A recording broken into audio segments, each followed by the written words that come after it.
Was a marathon discussion session with state lawmakers working into the wee hours of this morning on a retirement incentives package.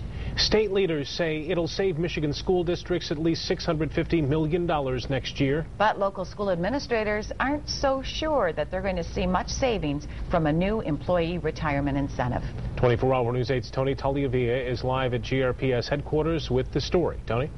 Good evening, Brian and Susie. When we asked leaders here whether they thought this retirement incentive would save this district money, they said the answer is they're just not sure at this point. We got this same answer to the north in Rockford, where some teachers have already decided to retire thanks to a direct incentive from the district. I don't want to leave the kids. I love the kids. We have such a good time.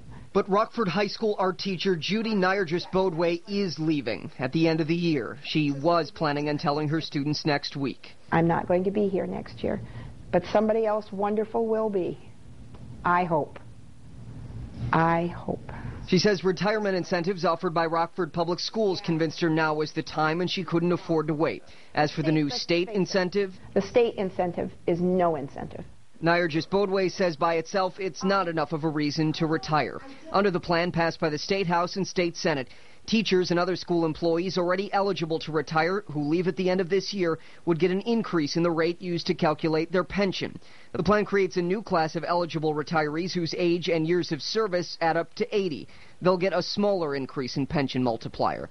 And all school employees who don't retire this year will have to pay more toward retiree health care costs. Proponents say the plans will save Michigan school systems hundreds of millions of dollars. We asked Rockford Superintendent Michael Scheibler if he thinks the plan will save his district money. I think the jury's still out on that because we're not exactly sure if we're going to get the savings that we really need. We put the same question to West Michigan's largest school system. Do you think GRPS will be able to save money? I think that's a concern that we have because ultimately, in the long run, our greatest concern is that this may actually cost our district and possibly other districts money. What is at the heart of that uncertainty? Schools may drop some high-paid teachers under the plan, but districts don't yet know how much they'll pay into the state's pension system under the changes. The House Fiscal Agency tells 24-Hour News 8 that new number may not be known until the fall.